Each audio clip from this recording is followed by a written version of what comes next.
Okay, welcome. Let's hang out here a little together.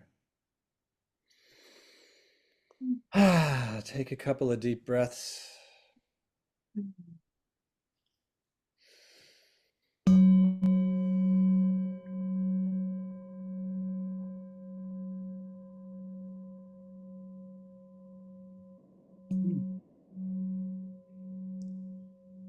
Just allow that sound, the vibration, to be here, resonating with the vibration that you're actually emanating right now.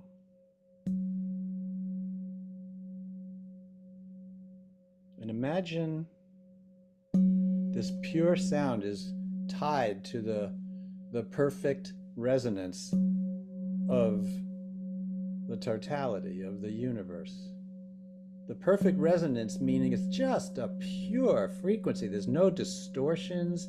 It's in alignment with the core sound of the universe, which the yogis have heard and call it Om. Just imagine this be a form of that. And allow the strength of this. Imagine it's just a strong wave of energy that we allow into our field. The field being whatever it is we're walking around in right now.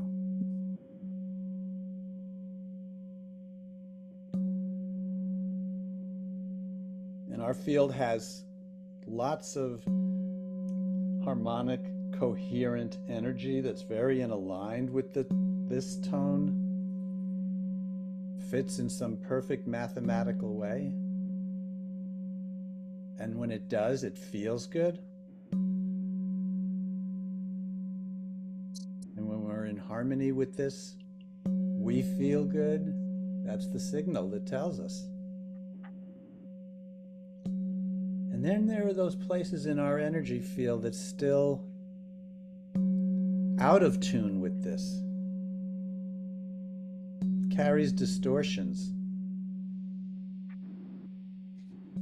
And those distortions, when they're being held in the same space as this pure tone, those distortions don't feel good. And so when we're walking around and something's not feeling right, it doesn't feel good, what's going on is there are distortions moving through our energy field that we have been carrying, regardless of where they come from.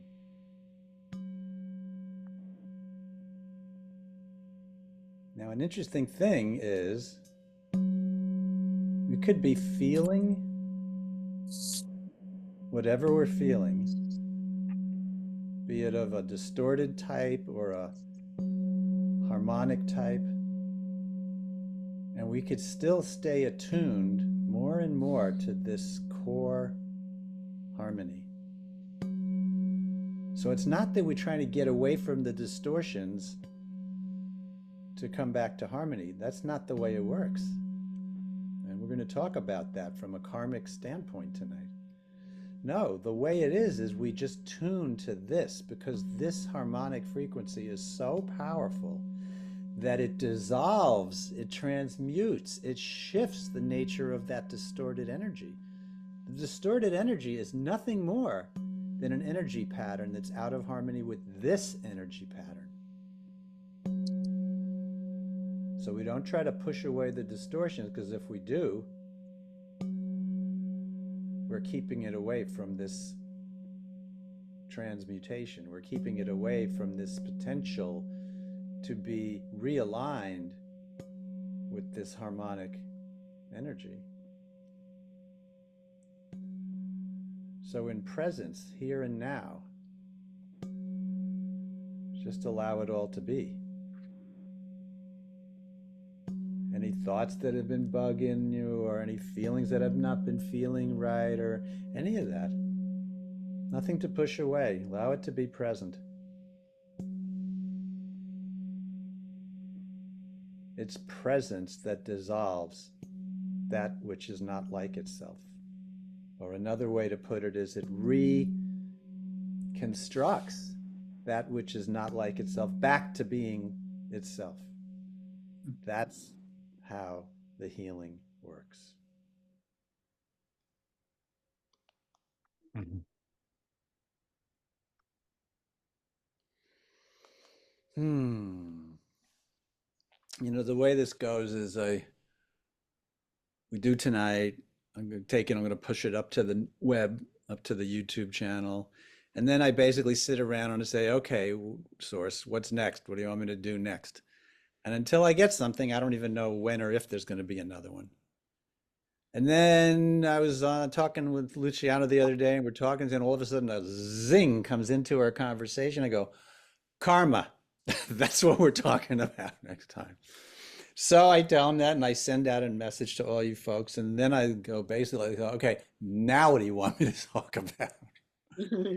And so that I kind of start going on a little discovery of things come to me to consider about the subject for the night here. And karma is an interesting one. So we'll talk some, share some. I know at least a one video from Eckhart Tolle has something good to say. I've got notes I made tonight because there's so many interesting layers about this. And as all things of truth, it doesn't stand alone. It's not a concept that's just like this thing that operates independently of the rest of reality. It's an aspect of reality that also includes where your identity is focused. It also includes your use of will. It also includes this question of who's the doer. Are you the doer? I mean, this is broad.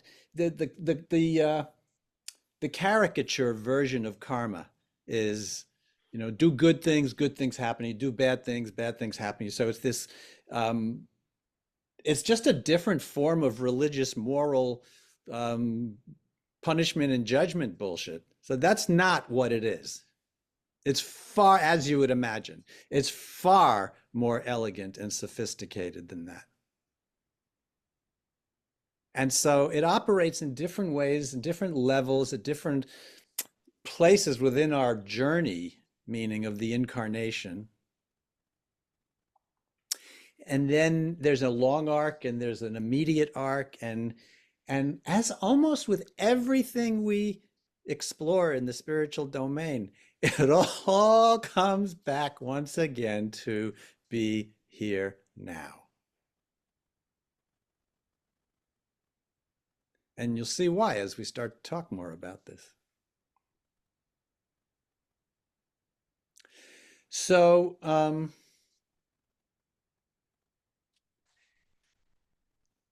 in case you haven't noticed, this entire what we call the external world is really a reflection of whatever it is we're holding in our own self, in our own energy field. Nothing's random. It's a mirror. And if you haven't quite wrapped your head around that one, it's worth really sitting with. Everything is a mirror in out here. And it makes sense in systems, and systems are a natural way nature works. In order for a system, be it any biological system, even electronic systems that we design, it's all elements of nature. In order for systems to work, there must be a viable feedback loop, which is how you get a reflection of what it is you're doing and what you're creating so that you can use that feedback to help tune your own way of operating with as the creator.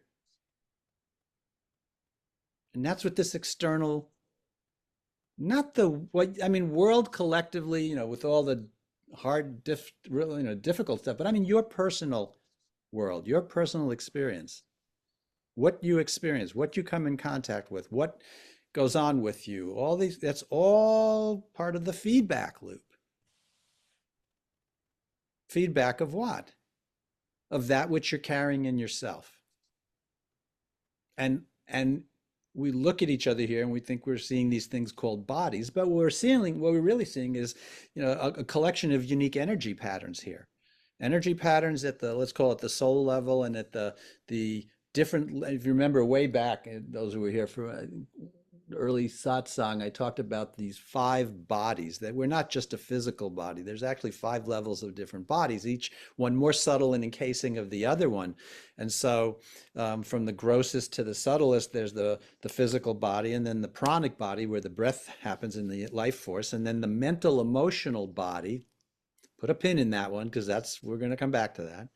And then the more subtle than that is the wisdom body, and more subtle than that is the bliss body, and then before that is just the absolute. Well, when we drop this body, the pranic body goes with it because they're kind of very tightly coupled. That's the pranic body is the interface between the more subtle energy and the physical body. But what's interesting is, I guess, Dina, like what happens after you die? Well, we're going to find out, right? All of this is with this asterisk. This is my understanding at this moment. Who knows? That's the caveat for everything I'm about to say. But if we follow the traditions that I trust, that we know, like the yogic traditions, well, you drop those to the physical body, you still are left with the mental emotional body and the more subtle bodies. And so that's the continuity factor between incarnations. So as Ram Dass said in one of his early talks we listened to, actually, he goes, we are souls, and then we realize that we have more business to finish, karmic business to finish, and so that draws us into taking an incarnation. And it's through the incarnation we work out what we call these karmic patterns. And that's one reason why Ramakrishna said that unfortunate is he who attains a human birth so difficult to attain and doesn't use it for self-realization within this very incarnation. So there's a couple of really important things there. One, you can only work certain things out by being in the physical body within the overall energy patterns. And 2, it's hard to get a slot here on planet Earth. So I'm speaking now to all the parts of us that went through times that said, damn, I don't want to be here in this body. I'm not happy with life. Realize how sacred it is that we get a chance to be here now. Now, what is it that we're doing here? Well, Freud was wrong when he said kids are born as blank slates. I mean, he was wrong about a bunch of things, and he was right about some things, but he was definitely wrong on that front. And anybody here who's had a kid knows what I'm talking about. That kid is not a blank slate when they come in. I know our daughter wasn't. You could see she had an agenda. What's that agenda? It's all the patterning that's still in the mental emotional body that has been brought in from a previous incarnation. Now I'm going to kind of speak in linear time terms, this previous incarnation, next incarnation. That's in Newtonian terms, but at the quantum level, it's all happening at the same time, but I don't want to confuse that. But there are practical implications of that I'm just going to weave into the conversation here today, because the conversation here is like, what is karma? What is not karma? How does it get generated? That's a very passive statement. How do we generate it? And how do we complete it? And so who we choose to incarnate with, the family, the circumstances that we walk into, the big arc of the things of your life that how many people's lives have gone as they planned? There's something bigger going on here. All of that, when you're born, where you're born, and listening to David Hawkins and actually several other sources, the moment you take birth, your karmic pattern already determines when you're leaving, how much time you have here. And so, now it's interesting, if you really take a moment to accept that, you realize that you might as well just relax, because until it's your time, nothing is going to take you. And when it is your time, nothing is going to keep you here. So you might as well relax. So these are bigger arc karmic kind of patterns that we brought in. But now what are we doing here with it? Right? Somebody says, oh, you're living in a nice area. That's because of good karma. Or, oh, you're living in a war zone. That's pretty bad karma. Again, that's a kind of a simplistic way of looking at it. Hmm. The soul knows before it takes birth what it's being born into, because that's how it chooses what circumstances to be in to bring out from those energy fields those patterns that it needs to work through in this incarnation. Mm-hmm. So what that means is every single thing of our lives was exactly as it needed to be for us to do the work we're here to do. Now, what is it? Now, the Buddhists talk about a wheel of karma, but let me just see. Karen, you had a question? Karen said, do you not think that actions could change something in that pattern and things change? Yes, that's exactly true. So what Karen is saying is like, oh, if you change the energy pattern, can things change? Yes. Now the question is, how do you do that? And how do you do it in a way that's optimal? Because the interesting thing is, we come in with a certain amount of this karma, and then the Buddhists talk about this wheel of karma, as in never ending. But what is that and how does that work? It's that depending on, you cannot not take action. I think that's pretty much an agreement. If you just sit like this for the rest of your existence, you're still sitting there breathing. You're still taking action. You cannot not take action. And karma is, at one side, considered cause and effect, but it's not that simple. However, so an emotional pattern is part of the karmic pattern, right? So let's just say it comes in and there's a pattern where um, you're very often creating situations in your life where you're feeling victimized. And so what happens is when somebody's asleep and that pattern is showing up, what's going on is asleep means there's really no free will. There's no choice. If you think, go back to our conversation around free will. When somebody's asleep, they are running 100% on autopilot of the ego's reactivity. And the ego just claims ownership of everything. So it says, I'm making these choices, but it's delusional. It's not. It's complete reactivity to the energy pattern of those emotional patterns. And so it gets some kind of a stimulus it doesn't like. It's going to react and try to change things and do things and control things in a way to get it to feel better. But it's operating out of blind ignorance.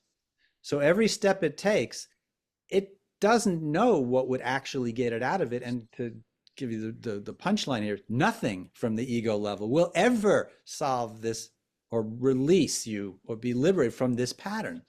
As long as somebody's asleep, they are literally going around in circles for as long as they're asleep. Now, it's not even their own doing that they're asleep. There's just this evolutionary process and pattern of a soul. It's asleep until it's not. And everybody in this on this satsang here has had some moment in your life when you knew the lights came on at a different level.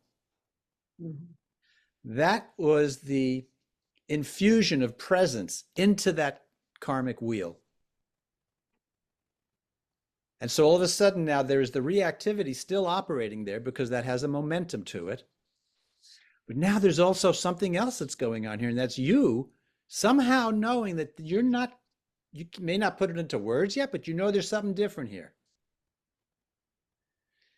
That's being here now. That's snapping out of the hypnosis of that ego process. Now, as long as somebody's in that ego process and they're just squirming around trying to solve it all they're doing is perpetually generating new karma. Because you think about it, it's putting more waves of energy into that field, which is not in harmony with that, because the ego by definition is disconnected from that.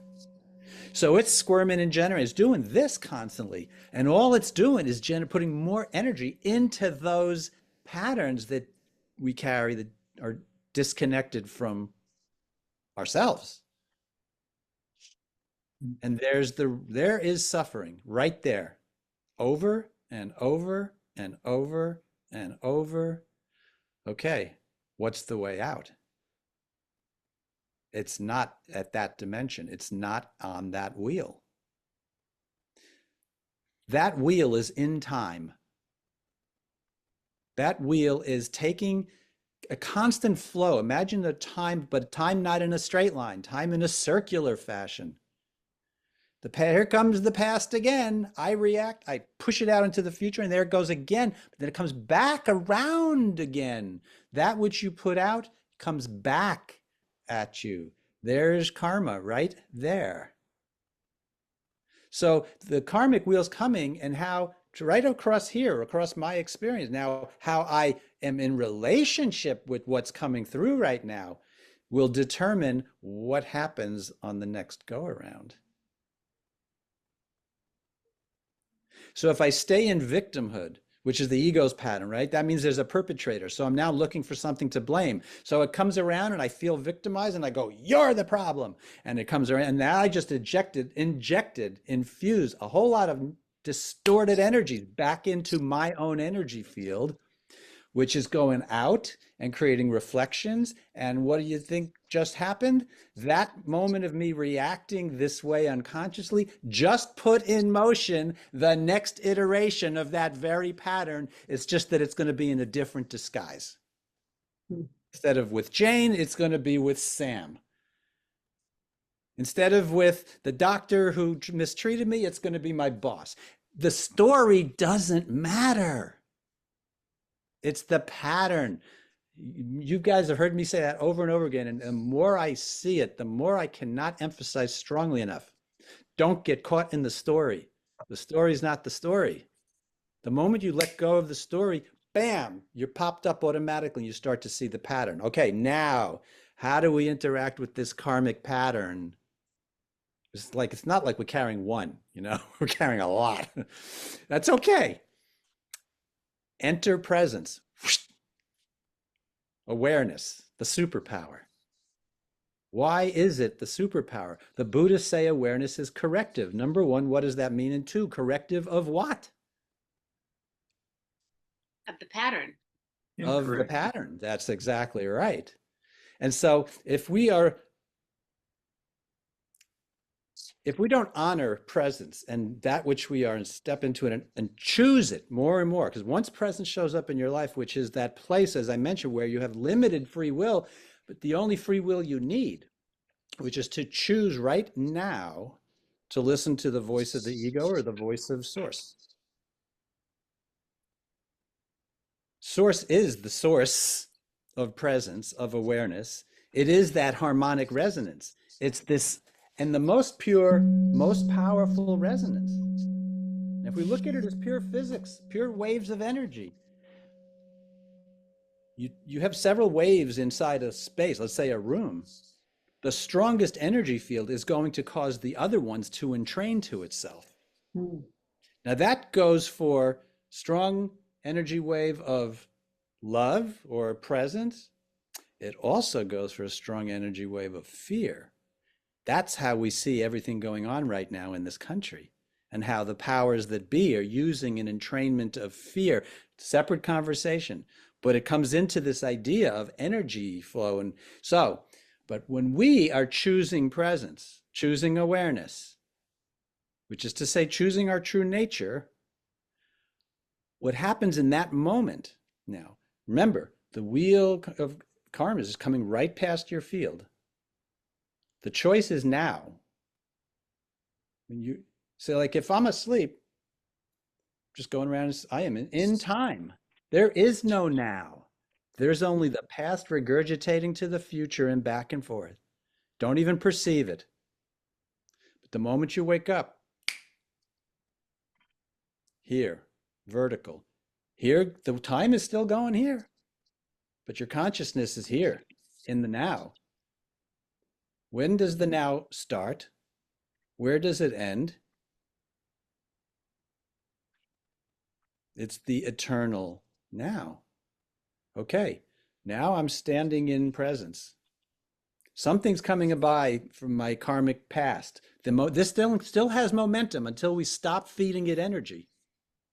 Because when we stop feeding it energy, I'll tell you what happens as we go here now. So it's coming through, and I am here, and I choose to respond to this stimulus instead of react. If I react, I'm just back. I just energized it again.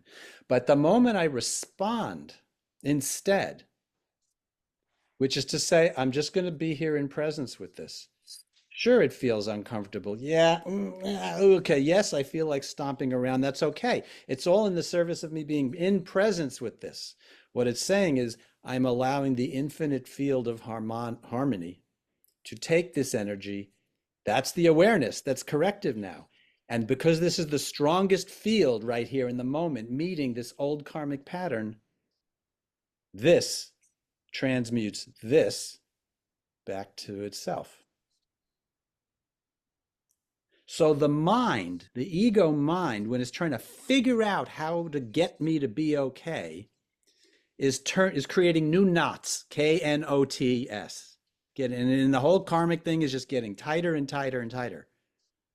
When I step into here and I let it come through, I'm not engaged with the mind. I'm watching the mind. I am not the mind, but until you know that, you still think you are. But I'm watching. I'm in presence. I'm in harmony. I'm a resonant field now because I'm one with this. And now that pattern comes through and it doesn't get unknotted. It literally gets dissolved by the strong harmonic field, which is entraining the weaker harmonic field. And it doesn't matter. You could take all the collective fear of ever there was or ever there could possibly be. And that total power is nothing compared to the resonance of the one. Because this is within this. So that goes for any fear that you're holding in any leftover karmic-based fear, including fear of death, including fear of pain, including fear of being attacked, including running out of money. I don't care what the fear is.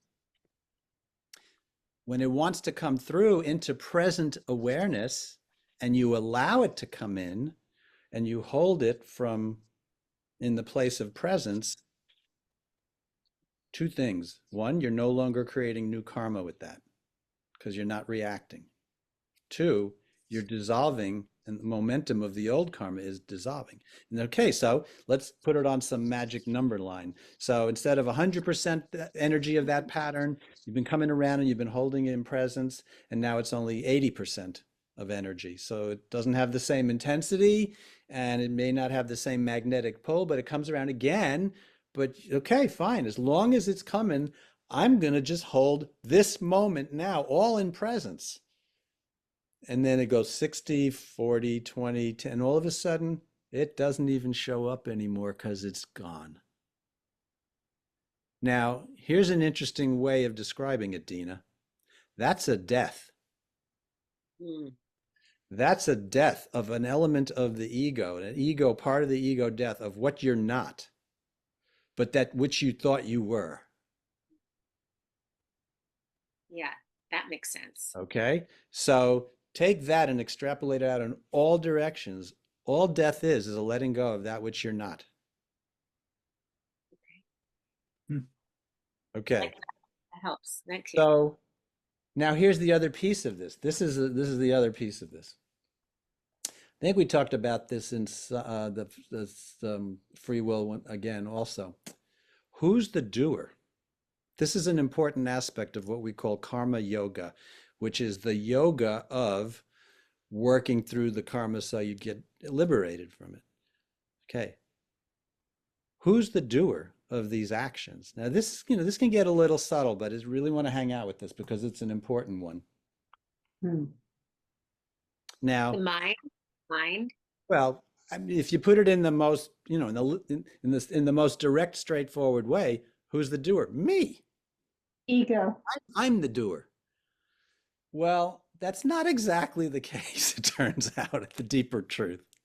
And there's something about thinking you're the doer that actually is one of the prongs of how we keep generating new karma. So listen to this one. The ego, again, which is not who you are, it's who you think you are. Mm-hmm. It's who you've been taught to believe you are, but it's not.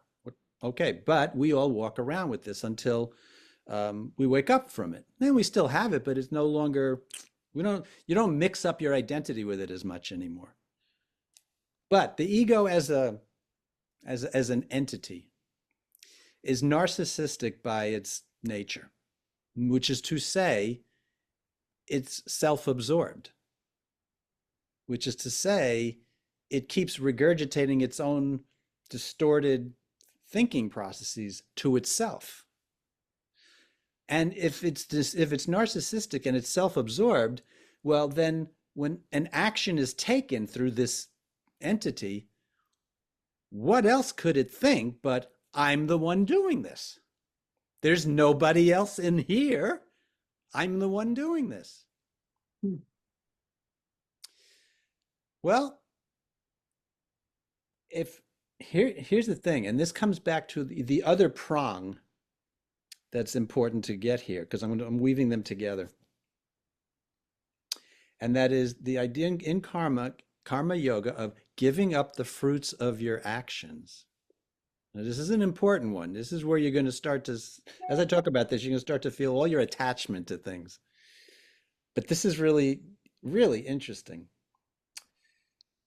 If the ego thinks it's the doer, and it's just a reaction machine, and some experience coming in that it doesn't like, it's feeling uncomfortable about it, all of its actions that it claims to be the doership of, it already has an attachment to the outcome of whatever it thinks it needs to do. In other words, I don't like the way I feel. I'm going to do X in order to feel better. So before it even starts doing X, it's already invested in the outcome.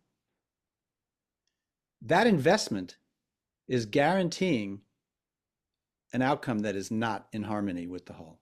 Guaranteed. Why? Because the ego's plotting. This is very high-speed unconscious stuff. We all do it, or the ego does it in all of us. It's a matter of how much we are becoming aware and conscious of it. So it says, okay, I want X, and then it already calculated what the strategies are for getting X, and it's already attached to whether X is going to happen or not. So it starts doing things, and it's constantly checking: am I getting closer or further away from X? And it may update its strategy, this and that. But what's going on is by it thinking it's the doer, it's constantly putting new energy into the karmic pattern that came around and that's trying to get itself out of. Mm-hmm. You see the trap. There's no way out in that wheel. So this requires two things. Well, three things. Here's the three prongs of this perfect triangle for getting out of this stuff. Presence, which we've all been graced with, because we didn't cause it. It happened to us and through us, for us, as us. Okay, so there's one. Two, you start to realize, well, wait a second. If I didn't cause that, then maybe ultimately I'm not the doer. Okay. So now we have, I'm reasonably awake, I'm present. Entertain the idea of I'm not the doer. Things just emerge and happen, even though it appears that way. And three, no matter what's going through me and what action I'm feeling called to take, I hand over immediately the fruits, the results, the outcome of my action. When you are balanced in those three, you are winding down the old karma and you're not generating any new karma, which means your overall energy field is lighter and lighter and lighter and operating in a more natural, spontaneous way. Now, I can attest this to be true just from my own limited experience with everything I'm talking about here.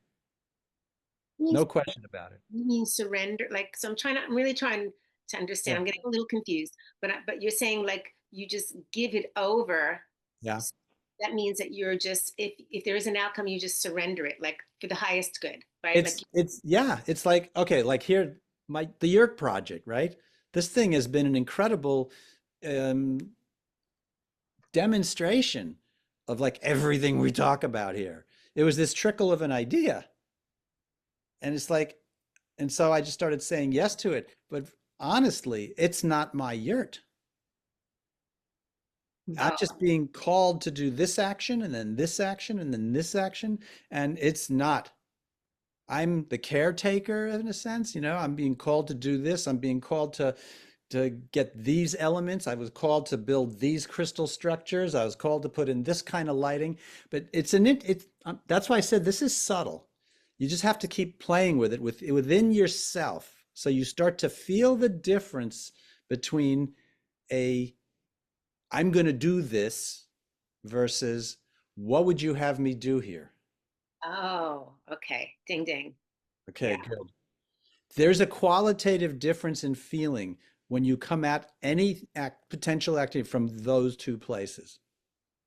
One is of I'm the doer. The other one is I'm the instrument. Right. Okay. That makes so much sense now. Thank you. I gotta tell you, it's way better to be the instrument than to be the doer. Said the instrument. Say? Said the instrument. Said the instrument. Yeah.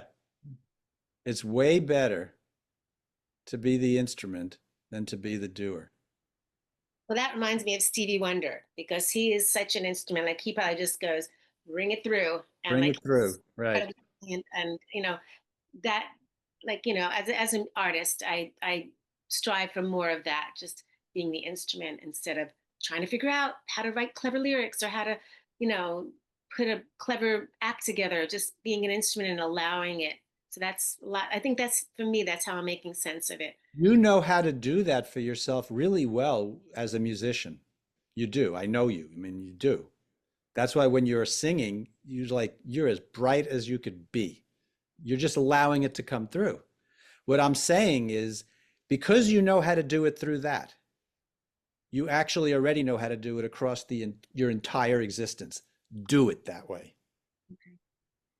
Be that in your entire existence. That's a good I will strive for that. So basically, so then you just like you set yourself up with a little meditation and before you go into doing whatever you're doing and just like No, it's not. I mean, yeah, I like doing things in meditation, but it's like, no, this is like very real time. like It's real just time. constant. Okay, what do you want me to do here? In fact, the first prayer when I wake up in the morning is basically I borrowed it from Course in Miracles. It's what would you have me do? Where would you have me go? What would you have me say and to whom? Oh, And that becomes the master intention for the day. I love that. Okay. Hmm. I gotta write that down. Well, I'll go back and get it.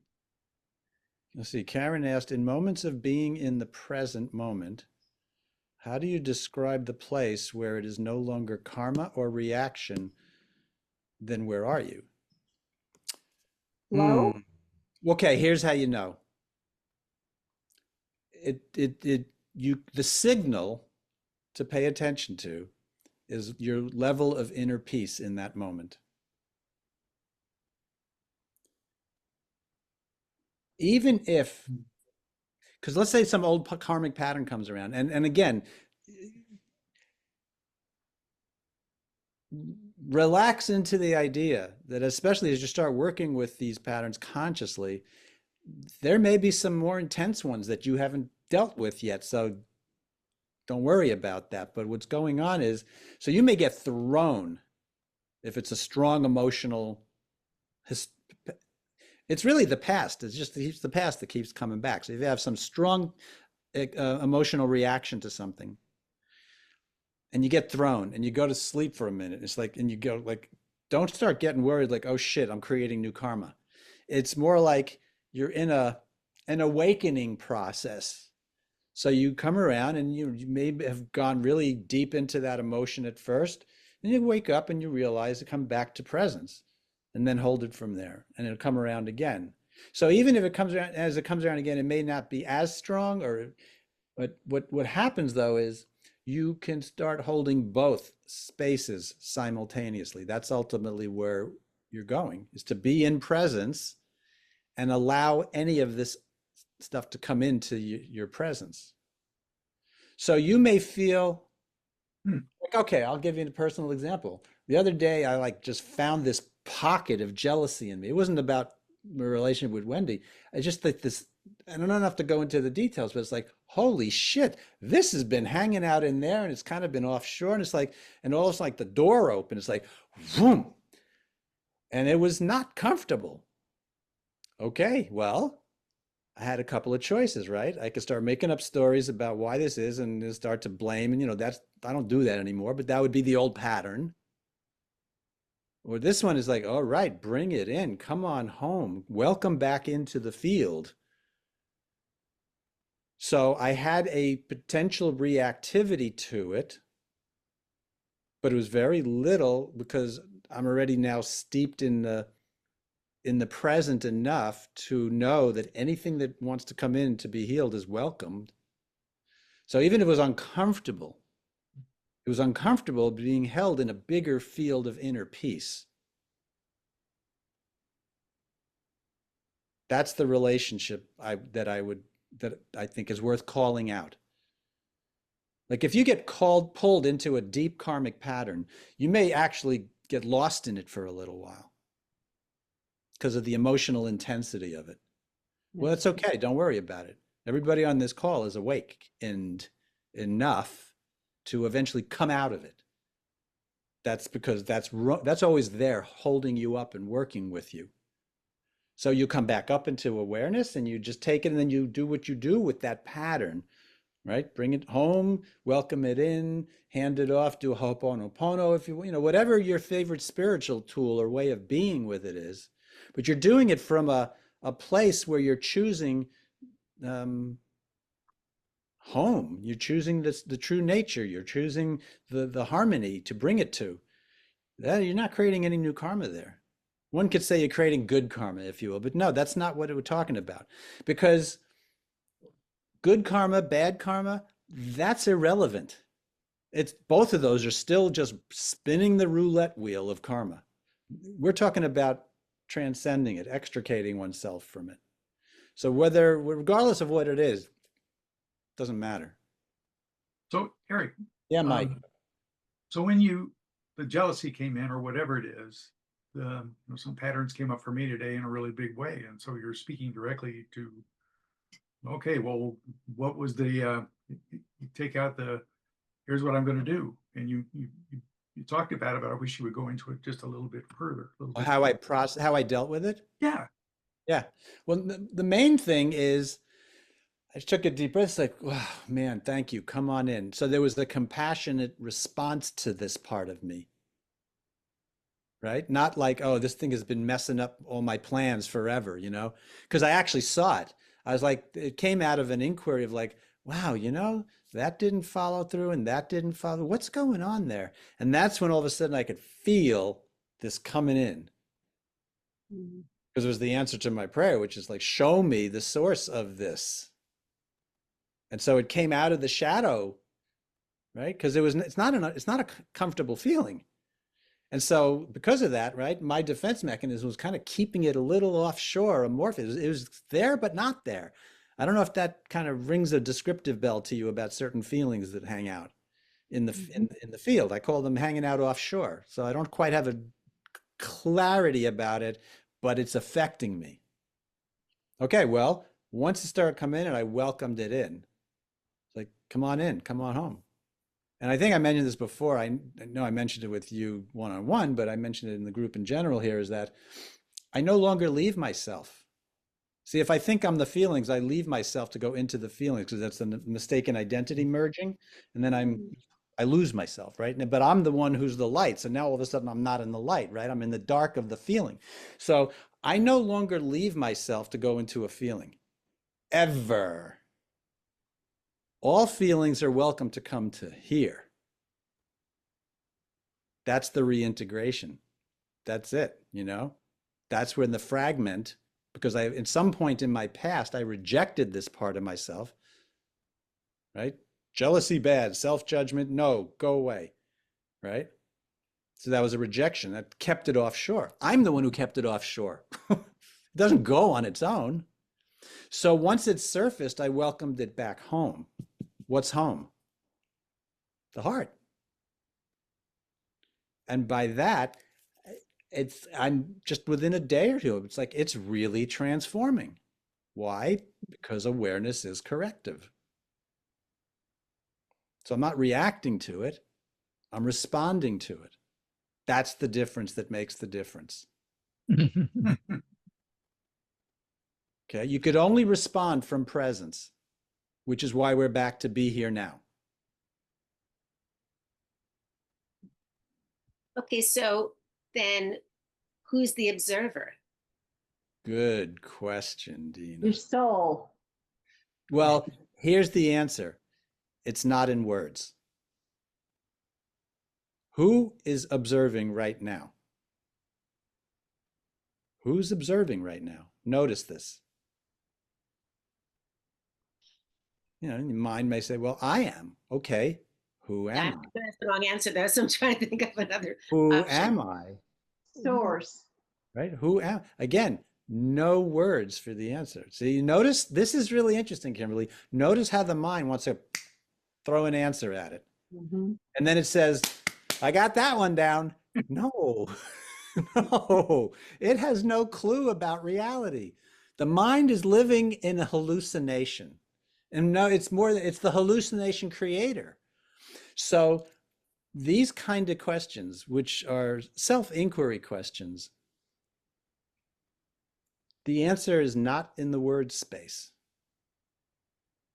Who am I? Who am I? Who is it that is observing here right now? Ask and settle into that. Soul. No words.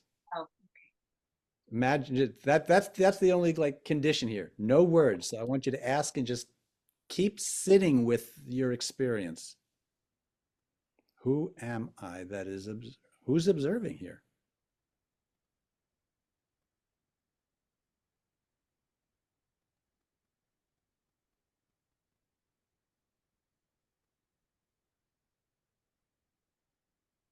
I got an answer, but it's not supposed to be in words. I'll just think it. And you know, I'll leave this to you. This is a good one. I walk around a lot in that one. That's a core practice that Ramana Maharshi prescribes, which is self-inquiry, right? Well, who? So a thought comes up. Well, on whose behalf has that thought come up? Well, me. Well, who am I? And all of a sudden you start to realize, well, I'm not that thought.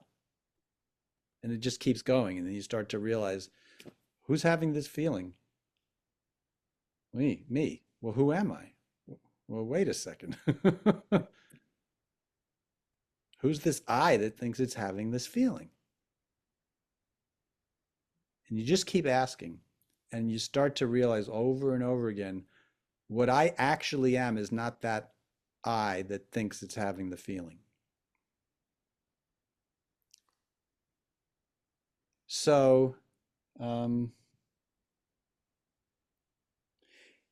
in one real sense, karma is just you dragging around the past. That's what it is. It's dragging around the past, dragging around past patterns. So here's the thing. Is the past necessary to carry?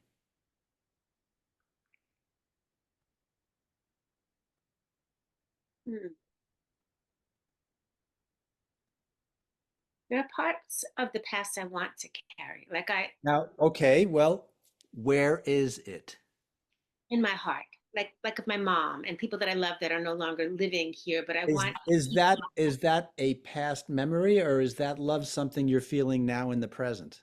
to feel that now in the present. Okay, is the source of that a memory? No, Exactly. Do you need to carry the past? no, See, no. it's an all or nothing. Well, is it an all or nothing? At some level, it's an all or nothing thing. It's either I'm carrying the past or I'm not carrying the past. Well, I don't want to carry that part of the past. I'll carry But, that part of the past. but That's not how it works. don't we want to learn from the past though? We want to, Well, what you is know, learning?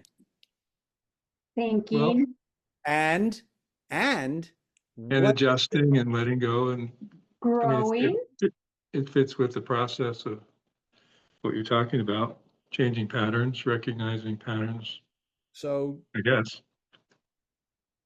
I want you to now, as accurately as possible, pull a memory that you're learning from right now.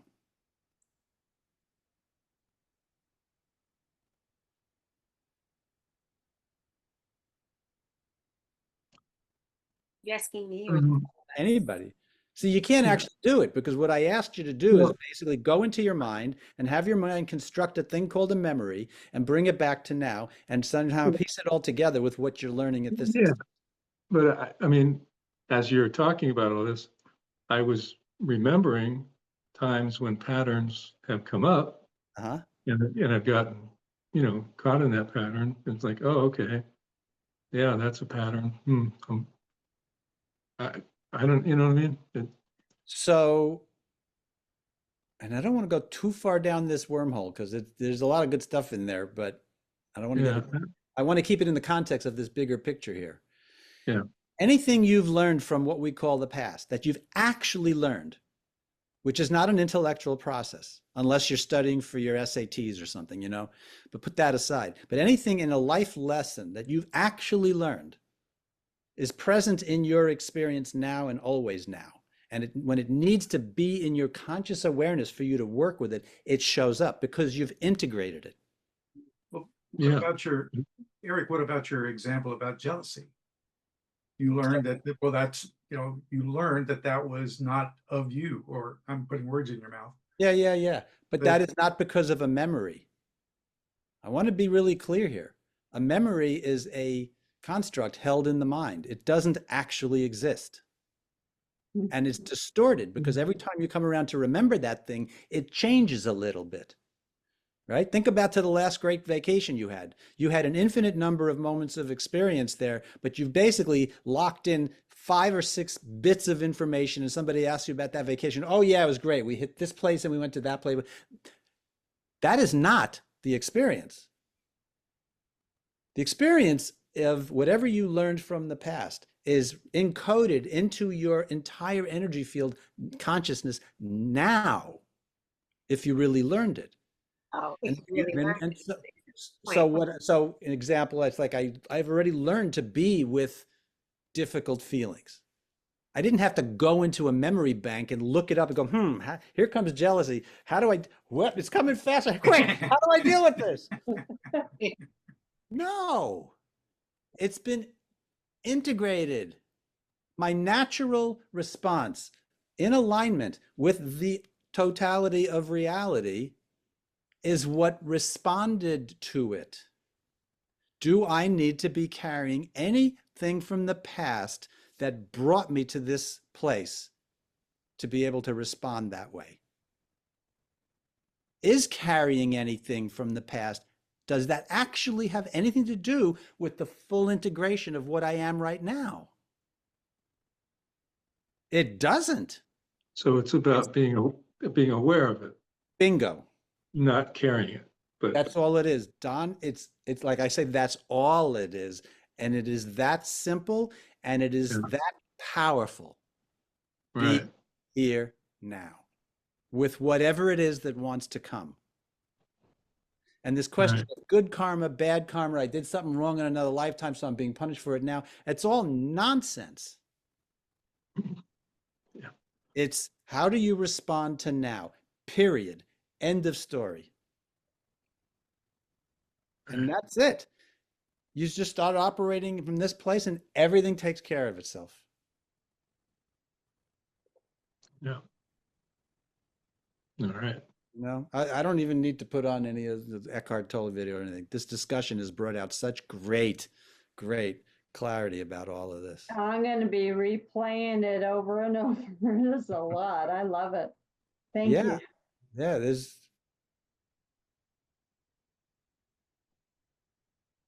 The integration is a big part of it that I'm taking in, because and as we know from like the field, it's being reinforced through us. So that's the power of sitting together like this. Even somebody watching it on YouTube later on. Yeah. Because time and space is just another, it's not the way it appears to be. So the energy field that is amplified here, that is actually, what's the word? It's this energy field that's making this conversation happen. This is it in action. We're not the doer, right? A question came to your mind. Where did that question come from? Oh, it came from me. Oh, really? Oh, really? Let that question mark linger, because this is the one to carry into your everyday moment to moment existence. Right? If the bass guitar thinks it just played a C note, or did the player of the bass guitar play a C note? See, if the bass guitar is caught up in its ego, it thinks it's playing. It forgets it's the instrument. It doesn't take care of itself as an instrument, right? Or it doesn't let the owner of the instrument take care of it. It says, no, I got this. I know what to do. That's when the ego says, I got this. I'm the actor. I'm the doer. I know what I'm doing. And it basically says to the source or the player of the instrument, go away. And that's when the trouble starts. You generate new karma. You react to the existing karma in ways that will not get you to where you in best interest for you. And around the wheel you go again. But you realize I'm the instrument. I have a certain sphere of responsibility to take care of this instrument, mind, body, spirit, breath, the whole thing, in the service of that which plays through me. Notice that whole structure I just created. That is karma yoga. That is selfless service. I'm not doing this to boost the ego. I'm doing this because I'm in service to the one that wants to work through me. That's the space. Operate from that place in your life in your own way, and that's it. Every moment you're operating from that place, you are not only are you not generating new karma, but you are pretty rapidly burning out the old karma. And it feels good. And the right thing always happens, even if I don't see it as such at first. And this is not a case of a punitive God that says, no, this is going to hurt me more than it hurts you, right? It's for your own good kind of. That's one of those ego-based injections of karmic definition that keeps us away from surrendering to the will of source, right? God's going to strike me down because, you know what that is? That's leftover projections of your own parental upbringing being projected onto a divine source. So you take the risk to let it in and to say, okay, show me, start operating through me here. And when you realize how great it works, you just go, okay, take it all. Yeah. I'm down for I that want game. a shortcut to where you're at, Eric. I really do. Here's the shortcut, Kimberly. Be here now. Be here now. That is your shortest cut. Mm-hmm. Anything else will take longer. Go back to your breath, because if you feel like you're spinning out or you're getting anxiety or you're not really present, just go back to your breath. Mm-hmm. That always pulls you back in.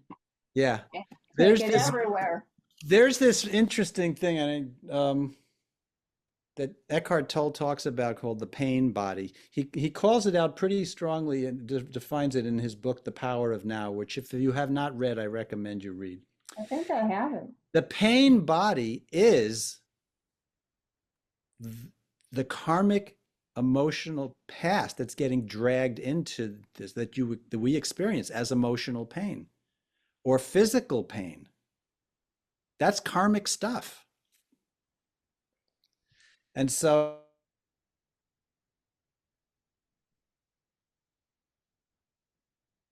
No.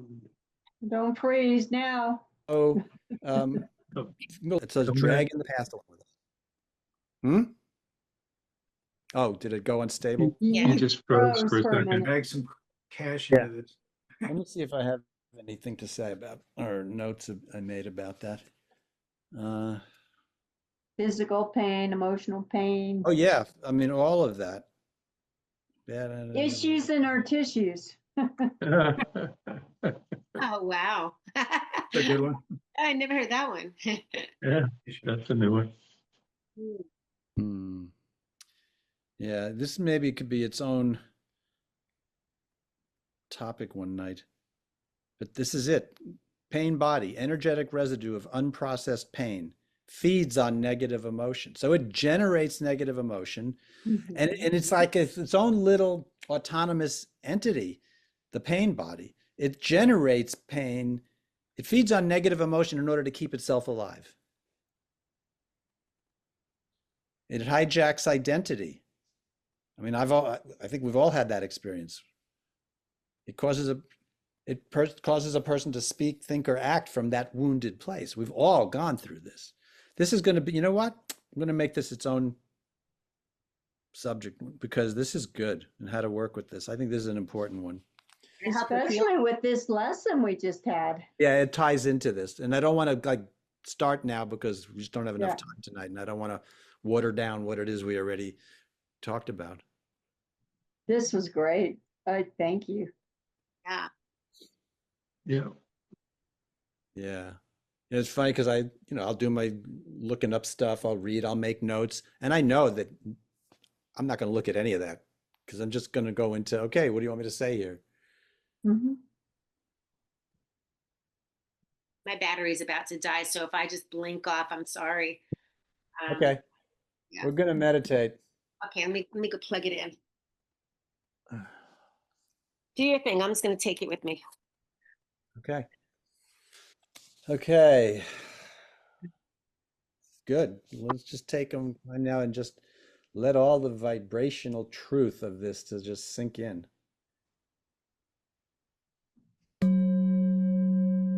Now, truth is not about facts. Facts can be debated. Truth is a vibration.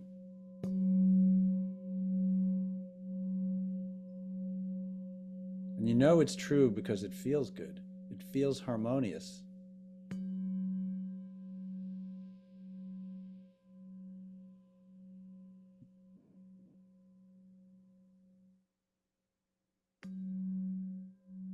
So just sit in this. And open up and breathe in. Just allow this vibration of truth to just flow through your being. It's not even flowing through your being, it is your being. And as we sit in our own center and we're with our breath and we're with and in awareness, then it's just coming through clear at a deep feeling level. It's not about the words. It's about the feeling, the vibration. So we just keep returning to this.